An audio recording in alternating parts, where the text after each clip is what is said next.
Bon, on va revenir 3 ans en arrière, novembre 2018, les fonds d'investissement américains GACP et King Street annoncent racheter le club des Girondins de Bordeaux, qui était depuis 19 ans sous les mains de M6. Objectif du club, il a annoncé très clairement dès le début, concurrencer le PSG.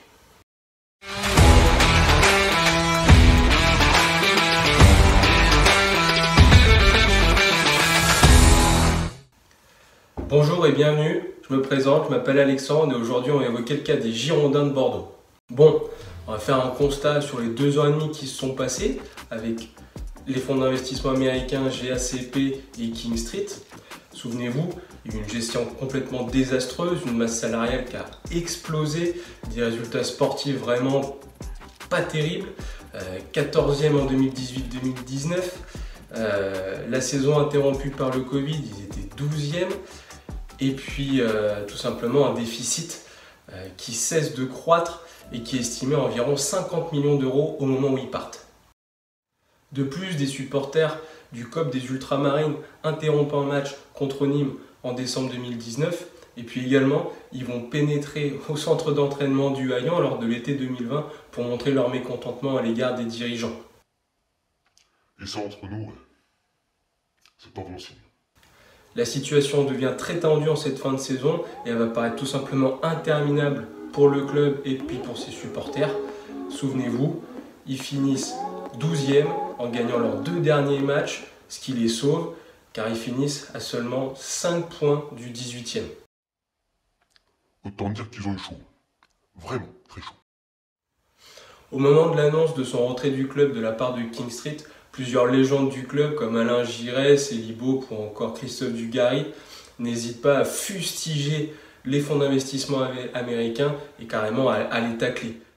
On est en juillet 2021, Gérard Lopez rachète le club et parle déjà à l'époque non pas d'une reprise mais carrément d'un plan de sauvetage, tant la situation elle est alarmante.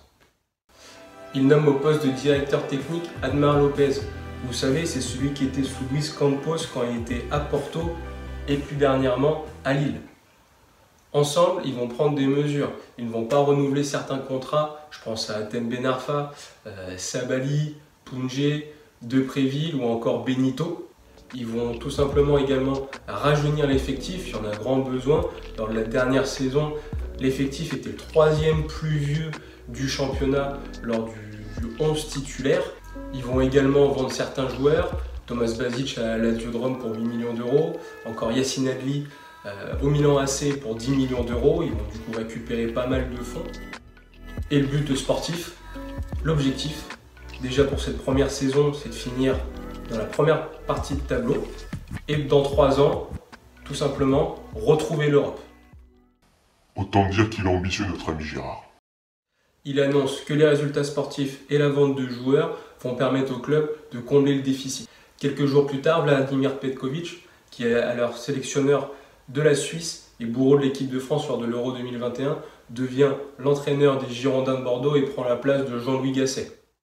Le recrutement est principalement axé sur des joueurs prometteurs et le but, c'est d'intégrer ces joueurs avec un salaire beaucoup moins important qu'auparavant. Il y a quand même une baisse de 45% du salaire par rapport aux anciens nouveaux joueurs.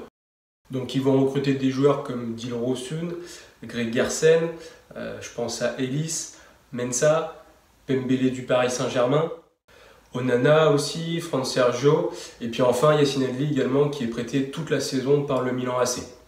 En parlant du Milan AC, c'est un ancien de la maison qui va venir en tant que joker médical. Il s'agit de M'Baye Niang qui est devenu indésirable du côté du Stade Rennais.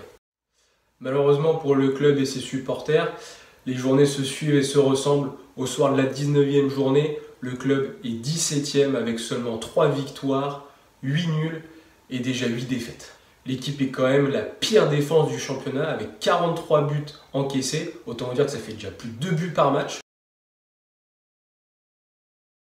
Bon, on va voir un petit côté positif quand même, c'est que c'est la 7e meilleure attaque du championnat devant Marseille et Monaco par exemple.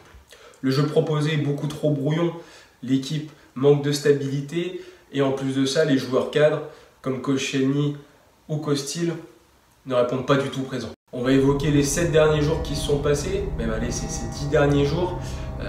avec déjà pour commencer la défaite face à l'Olympique de Marseille à domicile après 44 ans d'invincibilité. Autant vous dire que c'est pas terrible.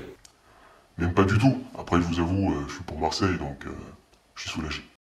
De plus, plusieurs joueurs ont été mis à l'écart. Je pense à Paul Bass, à Mehdi Zerkan, potentiellement pour des problèmes de comportement. Bon. On a également des joueurs comme Josh Maja, Samuel Kalou, Otavio et puis Koscielny, qui est gentiment poussé vers la sortie. Il a même été annoncé que Koscielny devrait partir d'ici la fin du mois de janvier. On va continuer dans ces péripéties avec vendredi qui était annoncé la rupture du contrat avec Winamax. Le club reproche au site de poker en ligne de s'être désolidarisé du club, surtout dans sa communication. Également la mise à l'écart de Patrice Lair, tout simplement qui a été mis à pied, lui qui est le coach de l'équipe féminine des Girondins de Bordeaux. Bon, il faut dire que le bilan n'est pas terrible non plus, ils sont 7e du championnat sur 12 équipes, ils sont déjà à 8 points de la 3e place. Autant vous dire que, pareil, les Girondins de Bordeaux, à la section féminine, ne joueront pas l'Europe l'année prochaine.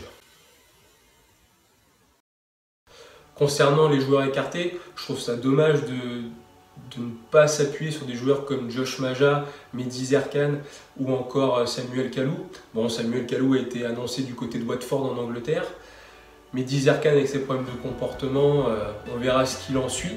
Mais si le club ne le vend pas cet hiver ou au pire cet été, ça veut dire que ce sera un joueur qui sera dans le loft. Et puis Josh Maja qui a été convoqué dans le groupe de Petkovic ce week-end pour le déplacement à Rennes. Bon. Pour moi, Josh Maja et Mehdi Zerkan sont deux joueurs bourrés de potentiel. Ils l'ont déjà montré. Josh Maja l'a prouvé également quand il est retourné à Fulham en prêt la saison dernière. C'est des joueurs, pour moi, si on leur fait confiance, ils vont peut-être et sûrement remonter les résultats sportifs de l'équipe parce qu'il y en a grand besoin. Et puis deuxièmement, dans la suite logique et dans la politique du club, ce sont des joueurs qui vont être bankable, comme on appelle ça. Des joueurs qui vont ramener de l'argent. Sans prétention, je pense qu'un Josh Maja peut être largement vendu 10 ou 15 millions, surtout qu'il bénéficie encore d'une belle cote en Angleterre. Et puis Mehdi Zerkan, pareil, si le but c'est qu'il explose, sincèrement, il peut largement être vendu à au moins 10 millions d'euros. Enfin, une mise au point de la situation a été dévoilée par communiqué sur le site du club. Je vous le mets en lien d'ailleurs dans la description de la vidéo, vous pourrez y jeter un coup d'œil.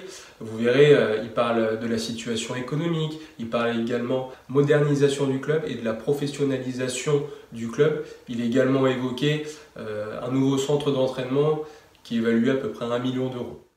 C'est donc dans ce contexte houleux que les Girondins de Bordeaux se déplacent ce week-end sur la pelouse du Stade Rennais. Le Stade Rennais qui reste sur 3 défaites d'affilée en championnat, qui a à cœur de rebondir et de redémarrer une série pour pouvoir accrocher le wagon tiré par les Niçois et les Marseillais, car les places pour la Ligue des Champions commencent déjà à s'envoler pour eux. Les Marines Blancs doivent avoir le même état d'esprit, les mêmes ambitions, car actuellement, le navire tangue très dangereusement. Écoute, c'est la fin de la vidéo. Je te remercie de m'avoir suivi. J'espère que tu as passé un bon moment. Si la vidéo t'a plu, écoute, je te laisse mettre un commentaire. Je serai ravi de pouvoir recueillir tes impressions. Le but, c'est de créer une communauté tous ensemble pour pouvoir parler football et parler de notre passion et de ce si beau sport. Donc écoute, je te souhaite une bonne journée et je te dis à bientôt. Ciao!